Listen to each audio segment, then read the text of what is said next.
Welcome, mesdames and messieurs. This is a very quick tutorial on how to access the textbook. Directions are on the Google Doc and how to access the textbook, but I'm going to show you actually how to do it. So if I go to my Team Explorer at a glance, classwork, and let me see here. Here we go. This one is an assignment with use of the textbook.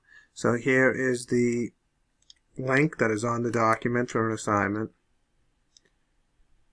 If I open up the link, this is with probably the most confusing part, if you ask me. You have to scroll down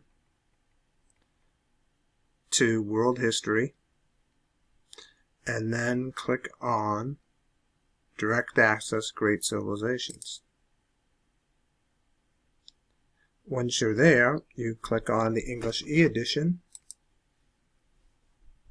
and here's the table of contents. This is a kind of like a visual table of contents. This is one way to get there, but the quickest way to get to a particular page, which will be assigned to you in an assignment, is to go to this paper icon up here. This is the table of contents too. And in this case, we've been using the Greek Civilization Unit 3. So I click on this down arrow. It gives me the units for this unit. And then, in particular, I click on this arrow if I want to go into Chapter 9. And here are all the lessons listed.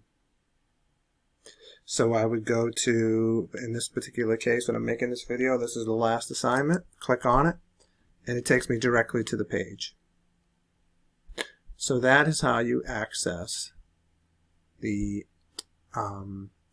textbook online. Of course, you have a hard copy, you can use the hard copy.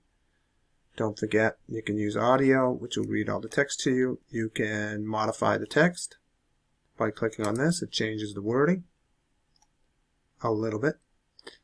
If you use audio, it will not read the modified text.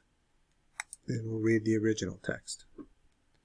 Now, one thing you might do, instead of maybe you're not even using a document, you can always have a shortcut, as I do on my toolbar up here. Here's my shortcut to my NG Connect. That's how I get to the textbook. Only this time I'm going to have to log in. And I've already opened it up, so I can't do this again. Here it is right here. So that is it. Here's my other copy of it, so to speak. So if I close that, well, you get the idea. Okay? Good luck. Over and out, Mr. Bernard. Thank you very much.